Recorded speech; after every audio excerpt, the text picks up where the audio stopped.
సముద్రంలో కలవబోతోంది. ఇంకాస్త దూరంలో నదికి సముద్రం కనబడుతోంది. అంతే, నది భయంతో వణికిపోసాగింది. ప్రకంపనలు పుడుతున్నాయి నదిలో. ఎందుకని? ఇంకాసేపట్లో తన జీవితం పరిసమాప్తమైపోతుందని నదికి తెలిసిపోయింది. అందుకే నది భయంతో వణికిపోతుంది. ఆకాశంబున నుండి శంభుని శిరంబునందుండి సీతాద్రిసు శ్లోకంబైన హిమాద్రి నుండి భూమి భూలోకం బంధుండిన స్తోకాంబోధి పయోధి నుండి పతనాంధోలోకముంచేర గంగ అన్నట్లుగా ఎక్కడో కొండల్లో కోనల్లో పుట్టింది. వాగుల్లో వంకల్లో తుళ్ళుతూ పరవళ్లు తొక్కుతూ ప్రయాణం చేసింది. ఎన్నో ఊళ్ళని, ఎన్నో నగరాలను, పట్టణాలను చూసింది. ఎన్నో లెక్కలేనన్ని ఎకరాల భూమిని సారవంతం చేసింది, సస్యశ్యామలం చేసింది. ఇలా పరవళ్లు తొక్కుతూ తుళ్ళుతూ పరిగెత్తినటువంటి నది ఇప్పుడు అవసాన దశకు చేరుకుంది. సముద్రంలో కలవబోతోంది. అంతలోనే నదికి ఒక మంచి ఆలోచన వచ్చింది. తన వ్యతిరేక దిశలో ఉన్నటువంటి ఆలోచనలు సదిశలోనికి మారిపోయాయి. ఏమనుకుందిట? ఇప్పటిదాకా నేను నదినే, కానీ నాకంటే సముద్రం ఎంతో గొప్పది. అటువంటి సముద్రంలో నేను కలిసిన తరువాత అందరూ నన్ను సముద్రంగానే గౌరవిస్తారు తప్ప నదిగా గౌరవించను. అంటే నేను నది నుండి సముద్రంగా మారబోతున్నాను. ఎప్పుడైతే ఈ ఆలోచన వచ్చిందో ఎంతో సంతోషపడింది నది. భయాన్ని, ఆందోళనని పక్కన పెట్టేసింది. నెమ్మదిగా సాగుతూ ముందుకు సాగుతూ సముద్రాన్ని చేరి ఆఖరున ఆ సముద్రంలో ఐక్యమైపోయింది.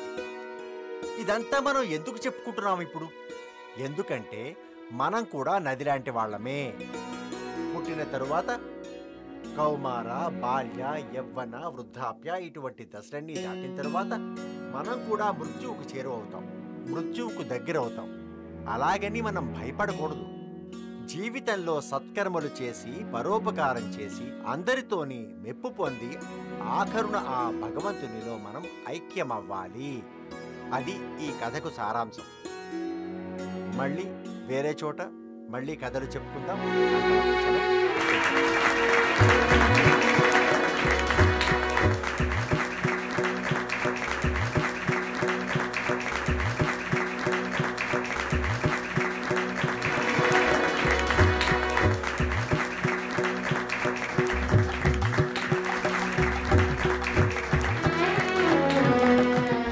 వేదాలు, పురాణాలు, ఇతిహాసాలు, శాస్త్రాలు తెలిసిన వ్యక్తి అతను నడుస్తున్న గ్రంథాలయం.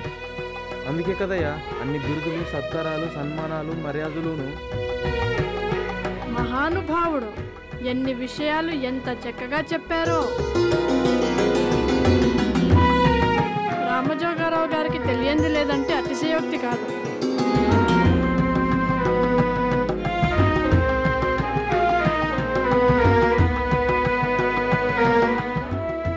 చాలా గొప్ప వ్యక్తి. ఆయన మాటలు వినడం మన అదృష్టం. మహానుభావుడు ఎన్ని విషయాలు ఎంత చక్కగా చెప్పాడో. ప్రవచనం చెప్పాలంటే ఆయనకు ఆయనే సాటి. ఆ ఉదాహరణలు, ఆ ఉపమానాలు, ఆ ఉత్పల మాటలు బ్రహ్మాండం.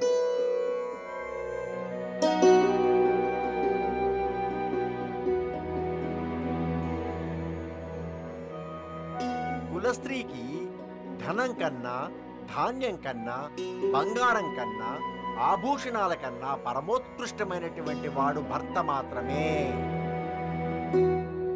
చక్రాలు లేకపోతే రథమెలా లేదు, తీగలు లేకపోతే వీణలా లేదు.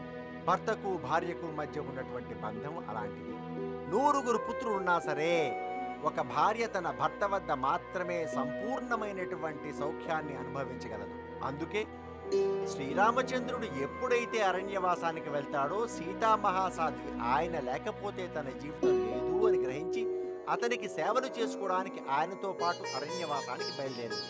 అది భార్యాభర్తల మధ్య ఉన్నటువంటి బంధం. ఎప్పుడైతే రావణాసురుడు సీతామహాసాధ్విని తీసుకుని వెళ్ళి అశోకవనంలో పెట్టాడో ఆమెను వెతుకుతూ ఆమెను చూడడానికి హనుమ ఆమెను కాల్చి ఇలా చెప్పుకున్నాడు: ఉన్నాడు లెస్స రాఘవుడు ఉన్నాడని కప్పుల కూడి దుర్గతి రాలేదున్నాడు నేను కొనుకోనున్నాడు నిజము నమ్ముకుంటా అన్నాడు.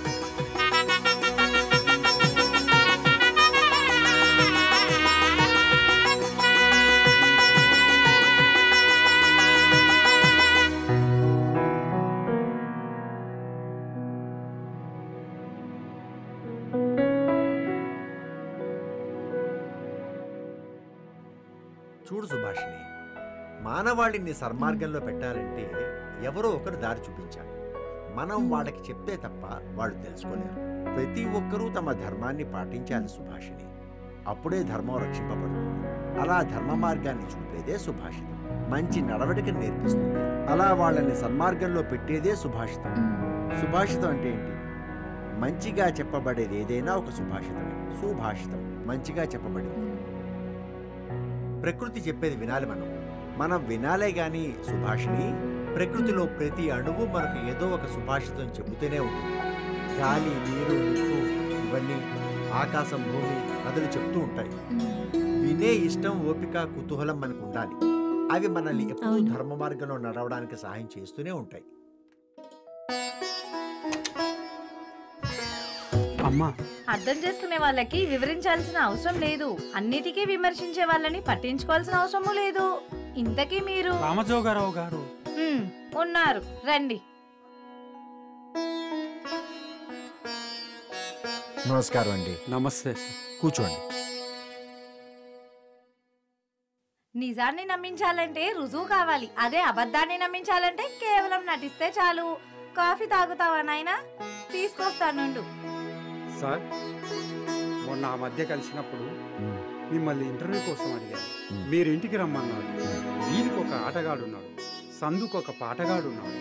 ఇక నటులకు పొదువే లేదు. కానీ మీలాంటి ప్రవచనకారులు రాష్ట్రానికి కనీసం 2-3 కూడా లేరు సార్. అలాంటి మీతో ఇంటర్వ్యూ చేయడం అదృష్టంగా భావిస్తూ ఈరోజు మీ దగ్గరకు వచ్చాను సార్. నాకు తెలుసు అనుకోండి, అయినా ఈ ఇంటర్వ్యూ ఇవ్వడం నాకు ఇష్టం లేదండి. మోసం చేసే వాళ్ళకి కోపం, ఆవేశం ఉండవు. కోపం, ఆవేశం ఉన్న వాళ్ళకి మోసం చేయడం రాదు. ఇలాంటి వాళ్ళకే రోజులు బాగా కలిసి వస్తున్నాయి. నాకెందుకు చెప్తున్నావమ్మా? కాఫీ తీసుకోండి.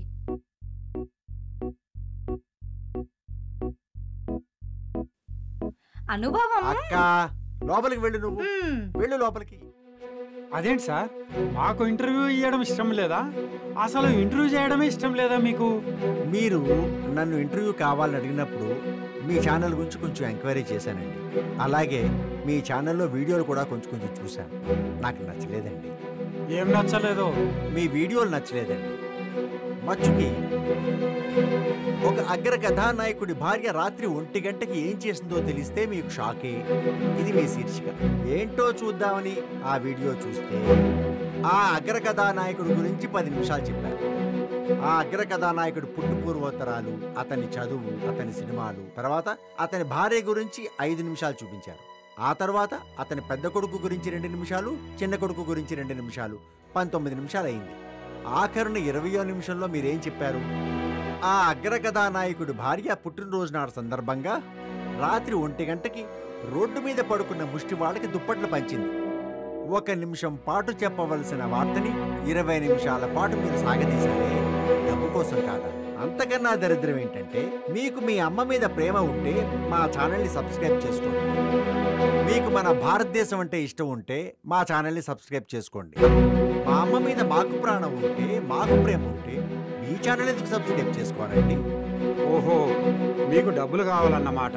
అయితే మాతో ఇంటర్వ్యూ ఇవ్వండి. మీకు ఎంత డబ్బు కావాలంటే అంత ఇస్తాము. బంధుత్వం ఏదైనా సరే నాది అనుకుంటే బంధం అవుతుంది, కాదనుకుంటే బరువు అవుతుంది. నాకెందుకు అనుకుంటే కనుమరుగు అవుతుంది నాయనా. అబ్బా ఆపవమ్మా నీ సూక్తి ముక్తావని. మా తమ్ముడు ఏ ప్రవచనానికైనా సభకైనా వెళితే కనీసం 1 రూపాయి కూడా తీసుకోడు నాయన. అన్ని సొంత ఖర్చులే. అయితే మాతో ఇంటర్వ్యూ చేయించండి. మీకెంత డబ్బు కావాలంటే అంత ఇస్తాము. ఎంత ధనం సంపాదించినా, లెక్కలేనని ఆస్తులు సంపాదించినా, ప్రతిరోజు ప్రేమగా పలకరించే 10 మందిని కలిగి ఉన్నవారే గొప్పవారు. నేను వస్తాను ఆయన. అయితే మాతో ఇంటర్వ్యూ చేయండి. మీకెంత కావాలో అంత డబ్బు ఇస్తాము. నేను కష్టపడి సంపాదించుకున్న జ్ఞానాన్ని, తెలివిని డబ్బు కోసం మీకు అమ్ముకోలేను సార్. అయినా ఇది మీకు అర్థం కాని విషయం. వెళ్ళిరండి. నేను అవసరం కోసం మీ దగ్గరకు వచ్చానని, మీరిప్పుడు సెలబ్రిటీ అయిపోయారని పొగరుగా మాట్లాడుతున్నాను. నేను సెలబ్రిటీని కాలేదు సార్. నేను చెప్పిన మంచి మాటలు విని, నా ప్రవచనాలు విని ఆ జనాలు నన్ను సెలబ్రిటీని చేసి ఉండొచ్చు. నా అంతటి నేను సెలబ్రిటీని కాలేదు. నన్ను క్షమించండి. సరే, అయితే చూద్దాం. నా ఛానలే కాదు, నేషనల్ ఛానల్ అన్నిట్లో మీ గురించి ఎలా వస్తుందో అప్పుడు చూపిస్తాను నా తడాకా ఏంటో. వస్తాం.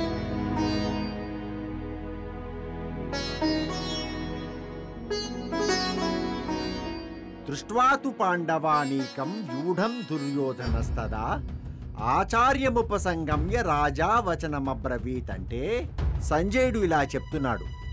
వ్యూహరచనతో యుద్ధానికి సిద్ధమైన పాండవుల సైన్యాన్ని చూసి దుర్యోధనుడు ద్రోణాచార్యుని వద్దకు వెళ్ళి ఇలా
తప్పు చేసిన వారికి ఒక అవకాశం దిద్దుకుంటారు.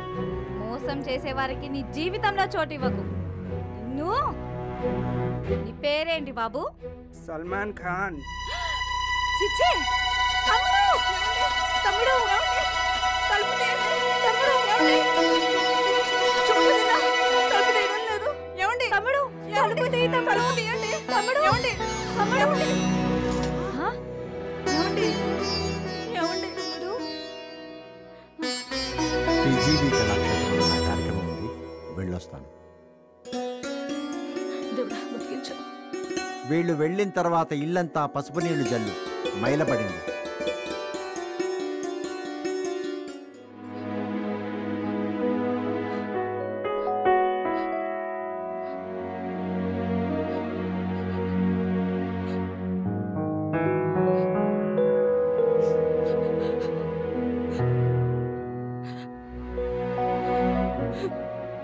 మన కూతుర్ని అల్లారు ముద్దుగా గారాబంగా పెంచావు. అది ఏదడిగినా ఏనాడు కాదనుకుంటా ఇచ్చావు. కానీ చివరికి అది ఇలా చేసింది ఏంటండి? సుధా, తల్లిదండ్రులు కన్న కూతుర్ని ఎలా పెంచాలో అంతే పద్ధతిగా మనం పెంచాం. కానీ తను ఎలా బతకాలో తానే నిర్ణయం తీసుకుంది. మనం ఎవరని చెప్పు. ఆయన మహానుభావుడురా, గొప్ప వ్యక్తి, దైవభక్తి కలవాడు. ఆయన కూతుర్ని ఎలా తీసుకొచ్చావురా? బేటా ये सही नहीं है, तुम जाके उसको छोड़ के आओ. जाओ बेटा. चुप रहो, बीच में मत आओ.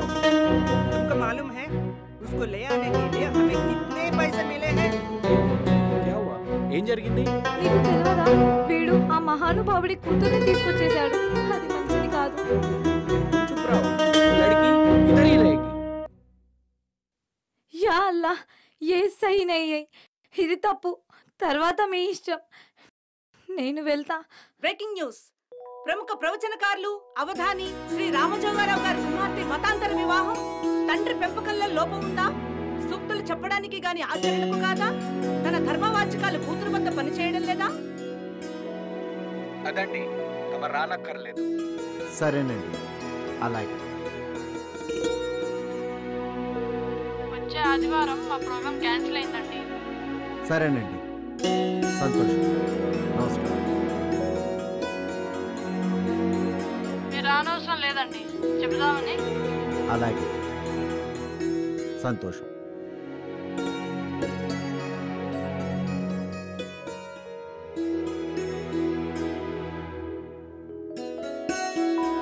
సభ మళ్ళీ జరిగినప్పుడు చెప్తాం.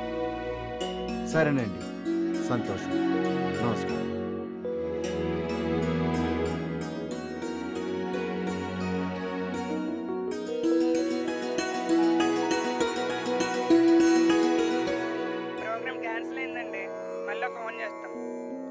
అర్థమైంది. సంతోషం, అర్థమైంది.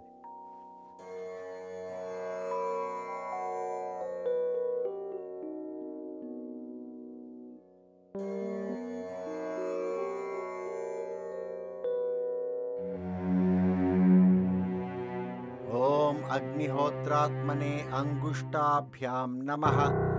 ఓం దర్శపూర్ణమాసాత్మనే తర్జనీభ్యాం నమః. ఓం చాతుర్మాస్యాత్మనే మధ్యమాభ్యాం నమః. నమస్కారం అయ్యా. ఓం నేను నా కొడుకు సైతాన్ గాడికి ఎంతో చెప్పి చూశాను, ఆ పాపతో ఆటలు వద్దు, విడిచిపెట్టు అని. కానీ నా మాట వినలేదయ్యా. మీ అమ్మాయి మా ఇంటి కోడలిగా రావడం తప్పయ్యా. నా మాట ఎవరూ వినలేదు. నా కొడుకు నన్ను కొట్టడానికి వచ్చాడయ్యా. వాళ్ళందరూ ఒక్కటైపోయారయ్యా. పాపని విడిచిపెట్టనంటున్నారయ్యా. నా చేతిలో ఏం లేదయ్యా. నేనేం చేయలేనయ్యా. దయచేసి నన్ను క్షమించండి అయ్యా. నన్ను క్షమించండి. అనామికాభ్యాం నమః. ఓం జ్యోతిష్టోమాత్మనే కనిష్ఠికాభ్యాం నమః. ఓం సర్వకర్త్వాత్మనే కరతలకరపుష్టాభ్యాం నమః. ఓం అగ్నిహోత్రాత్మనే హృదయాయ నమః. ఇదే ప్రముఖ ప్రవచనకర్త అవధాని శ్రీ రామజోగారావు గారి. ఆయన గారి కూతురు ఓ అనామకుడితో వెళ్ళిపోయింది. ఎప్పుడూ ధర్మం ధర్మమని వల్లించే అవధాని గారి కూతురు అధర్మంగా వెళ్ళిపోయింది. మరి ఆయన చెప్తుంటారు, ఎవరికైనా సరే కర్మానుభవించక తప్పదని. ఇది సరిగ్గా ఆయన విషయంలో.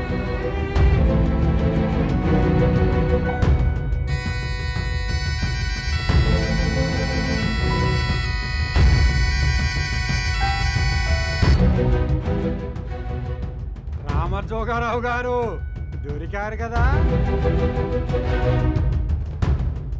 మీ అమ్మాయి ఆట కదా. ఇప్పుడు చూడండి మీడియా మీ గురించి ఏం చెబుతుందో. మీడియాలో సెంటర్ పాయింట్ మీరే కదా. ఇప్పుడు లోకలే కాదు, నేషనలే కాదు, ఇంటర్నేషనల్లో కూడా మీ గురించి ఏమొస్తుందో చూడండి. నాతో పెట్టుకున్నారు కదూ.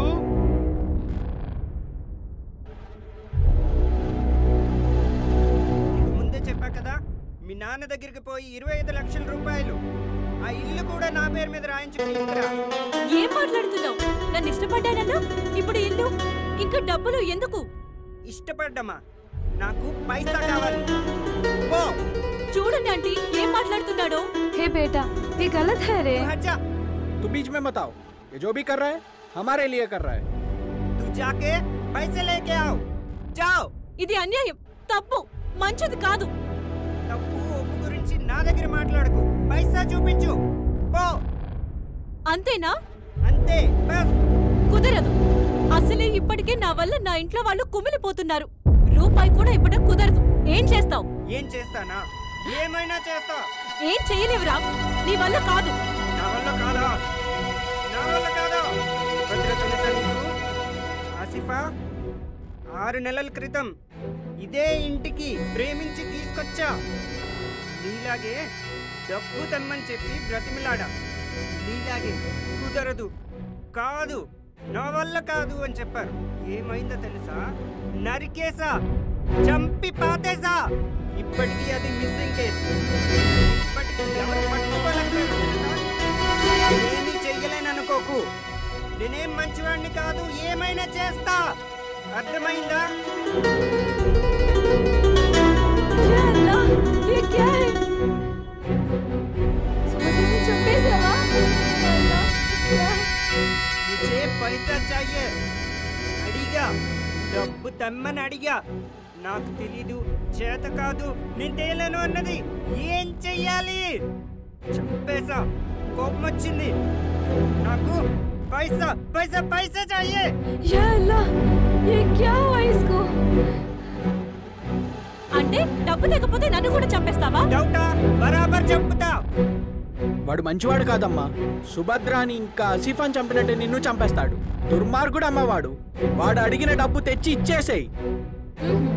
నేను సుభద్రని కాదు, ఆసిఫాని కాదు, సుభాషిణిని, ధర్మంగా బతికే ఒక తండ్రి కూతుర్ని. ఒక్క రూపాయి కూడా తేను.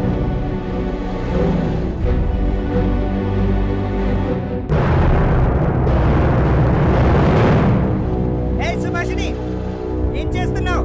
దర్వాజా ఖోలో. సుభాషిణి, నేను తీయను. ఎవరు వచ్చి తీయాలో వాళ్లే తీస్తారు. వాళ్లే మీకు శుభాషితాలు చెప్తారు. వినడానికి సిద్ధంగా ఉండండి.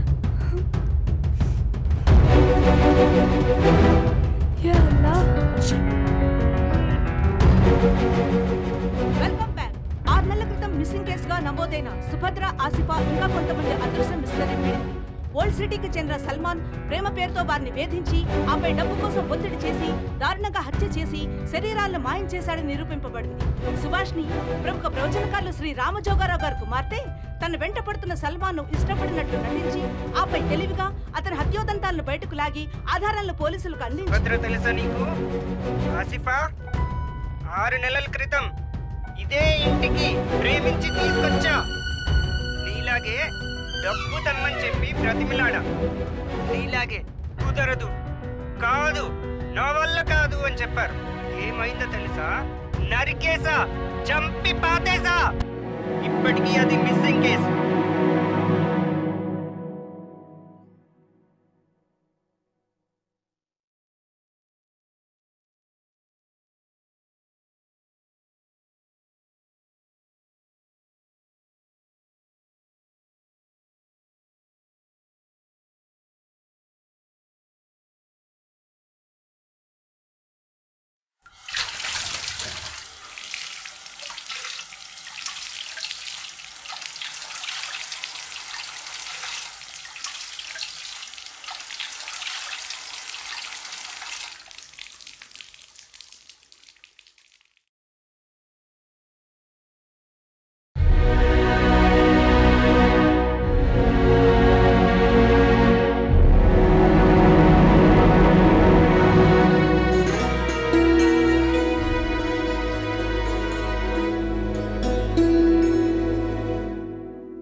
రామజోగయ్య గారు,